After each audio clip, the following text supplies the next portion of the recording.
Head coach captain তারা তাদের দলে কি প্রয়োজন, তাদের অবজারভেশন কি, তারা তাদের অপিনিয়ন দিতেই পারে, দিবে। বাট সিলেকশনটা আমরাই করি। জিম্বাবুয়ে সিরিজ থেকে আমাদের মূল দল যেটা ওয়ার্ল্ড কাপে খেলবে সেই ধরনের দলকে নিয়ে আমরা প্ল্যান সাজাতে যাচ্ছি। আমাদের সিনিয়র প্লেয়ার অনেকেই সরে গিয়েছে, অনেকে সরে যাচ্ছে, তো সেই জায়গায় কিছু কঠিন ডিসিশনের ব্যাপার রয়েছে। ডোমেস্টিক ক্রিকেটের অনেক পারফর্মার আছে যারা কিন্তু ইন্টারন্যাশনাল ক্রিকেটে যে অনেক সময় সার্ভাইভ করতে পারেনি, সেই জিনিসটা জাজ করার দায়িত্বটাই কিন্তু সিলেক্টরদের। বাট দিন শেষে আপনার ওই ইনার আই দিয়ে দেখতে হবে যে এই ছেলেকে দিয়ে বা এই প্লেয়ারকে দিয়ে আমার ন্যাশনাল টিমে কতটুকু সার্ভ করবে, ইন্টারন্যাশনাল কতটুকু সার্ভ করবে। দর্শক, দ্য বিজনেস স্ট্যান্ডার্ডে আপনাদের সবাইকে স্বাগত জানাচ্ছি। আমি মোস্তাফিজুর রহমান প্রান্ত। আজ আমার সঙ্গে ঈদ স্পেশাল এক্সক্লুসিভ এক আড্ডায় যুক্ত হয়েছেন বাংলাদেশ জাতীয় ক্রিকেট দলের নির্বাচক হান্নান সরকার। তার মুখ থেকে জানবো কিভাবে তারা একজন প্লেয়ার সিলেক্ট করে থাকে ন্যাশনাল টিমের জন্য। চলুন তাহলে আড্ডা দেওয়া যাক হান্নান ভাইয়ের সঙ্গে। সিলেক্টর হয়েই আপনি যখন প্রথমে জানতে পেরেছেন আপনি সিলেক্টর হচ্ছেন বাংলাদেশ ক্রিকেট বোর্ডের, তখন সবার আগে আপনার কোন কাজটা করতে হবে বলে মাথায় এসেছে? মানে করেন বা না করেন সেটা পরে, কিন্তু মাথায় এসেছে।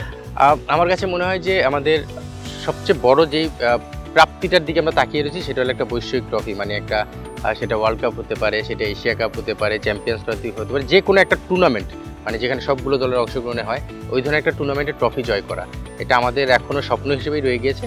তো আমি যখন 19-এ কাজ করেছি আমাদের সেই স্বপ্নটা পূরণ করার ক্ষেত্রে আমি অবদান রাখতে পেরেছিলাম as a selector. Asia cup champion হয়েছে 19, সেটাতেও অবদান রাখতে পেরেছিলাম অ্যাজ এ সিলেক্টর।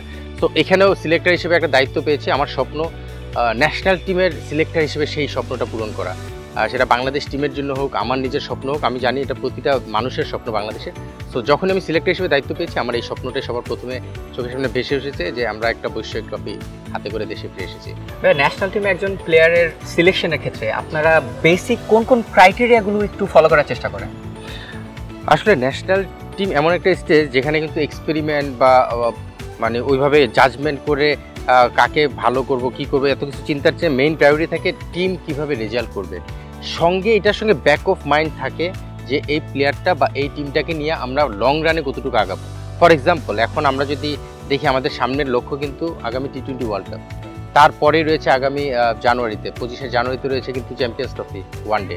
সো এই জন্যই কিন্তু আমাদের টিমগুলোতে এখন আপনি দেখবেন বেশ কিছু চেঞ্জেস বা বেশ কিছু অপশন আমরা চিন্তা করছি, যেটা আমরা সেটেল ডাউন করতে চাই তার আগেই। এবং আপনি দেখবেন যে আমি হোপফুলি যে আমাদের বাকি সিলেক্টর আমরা অলরেডি প্ল্যান করেছি জিম্বাবুয়ে সিরিজ থেকে আমাদের মূল দল যেটা ওয়ার্ল্ড কাপে খেলবে সেই ধরনের দলকে নিয়ে আমরা প্ল্যান সাজাতে যাচ্ছি। ঠিক একইভাবে চ্যাম্পিয়ন্স ট্রফির সময় আমরা 6 মাস আগে কিন্তু সেই ধরনের টিম সাজাতে যাচ্ছি। সো ন্যাশনাল টিম করার ক্ষেত্রে ইনস্ট্যান্ট ওই মুহূর্তে ওই সময়টার রেজাল্টটা ইম্পর্টেন্ট, তার সঙ্গে 6 মাস 1 বছর পরে লং রানে কী হতে পারে সেই ধরনের বিষয়গুলো মাথায় রাখতে হয়। আমাদের কিন্তু এখন একটা অধ্যায় পরিবর্তনের সময় এসেছে।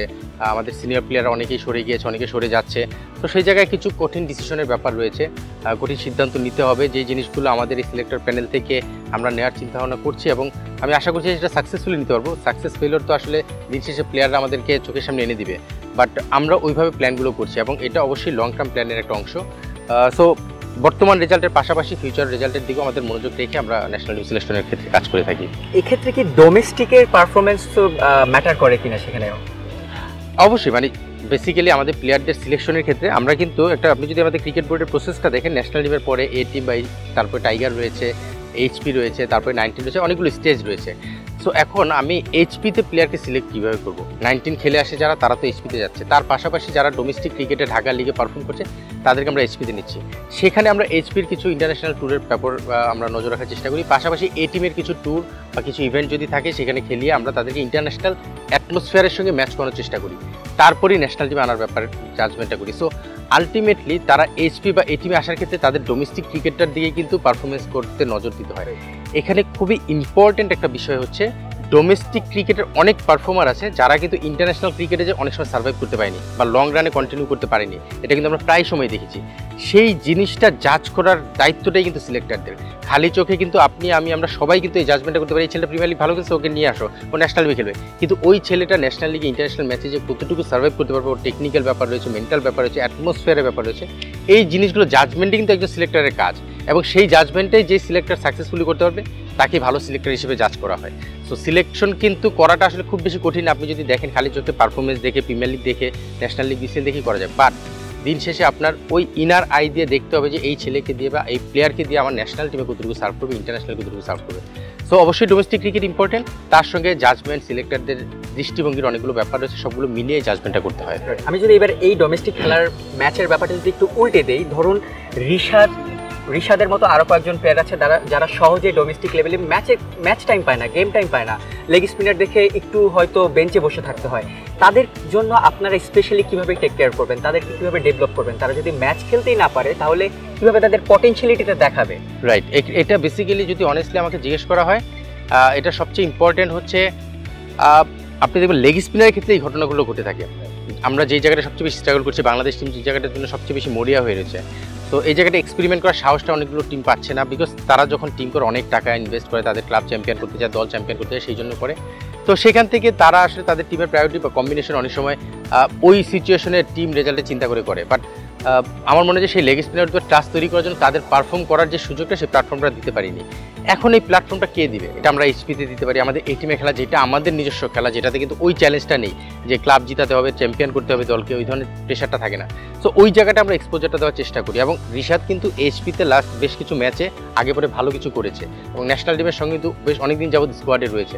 সো সেই জায়গা থেকে রিশাদের উপর একটা ভরসা রাখা যেতেই পারে এবং রাখা হয়েছে টিম ম্যানেজমেন্টের কাছ থেকে, এবং সেখান থেকে কিন্তু সেটার প্রতিদান সে দিচ্ছে। এবং কিন্তু এখন যেটা হচ্ছে, ন্যাশনাল টিম ওই পারফর্ম করার পরে ঢাকা লিগে কিন্তু সে ম্যাচ খেলছে। সো আমার মনে হয় যে এরকম কিছু কিছু প্লেয়ারের ক্ষেত্রে এক্সেপশনাল থাকতে পারে, বাট ওই ট্রাস্টটা অর্জন করার জন্য প্লেয়ারকেও এক্সট্রা কিছু করার বা শো করতে হয়, যেটা যেই জায়গায় হোক, যেই সিচুয়েশনই হোক, সেই জায়গাটা সেই যদি শো করতে পারে, আমি শিওর যে ক্লাব ক্রিকেট থেকে শুরু করে ডোমেস্টিক ক্রিকেটেও তাদের প্রতি সেই ভরসাটা অর্জন করতে পারবে টিমগুলো। ভাই, ন্যাশনাল টিমে একজন প্লেয়ারের সিলেকশনের ক্ষেত্রে আপনাদের সিলেক্টর ছাড়া বাকি আর কার কতটুকু ইনপুট থাকে? এটা যে কোনো, আমি ইভেন মনে করি যে মিডিয়াও তো তার ওপিনিয়ন দিতে পারে, ওপিনিয়ন যে কেউ যে কোনো জায়গা থেকে দিতে পারে। এখন বিষয়টা হচ্ছে সিলেক্টর আমরা তিনজন, লিপু আমাদের চিফ সিলেক্টর, রাজ্জাক রয়েছে, আমি রয়েছি। সিলেকশনের কাজটা আমাদের খুব সিম্পল এবং ইজি, মেসেজ ক্লিয়ার সবাইকে দিতে চাই। সিলেকশন আমরা করি, সিলেকশন করার ক্ষেত্রে কারো সাজেশন, কারো অপিনিয়ন আমরা নিতেই পারি। হেড কোচ, ক্যাপ্টেন, তারা তাদের দলে কি প্রয়োজন, তাদের অবজারভেশন কি, তারা তাদের অপিনিয়ন দিতেই পারে, দিবে।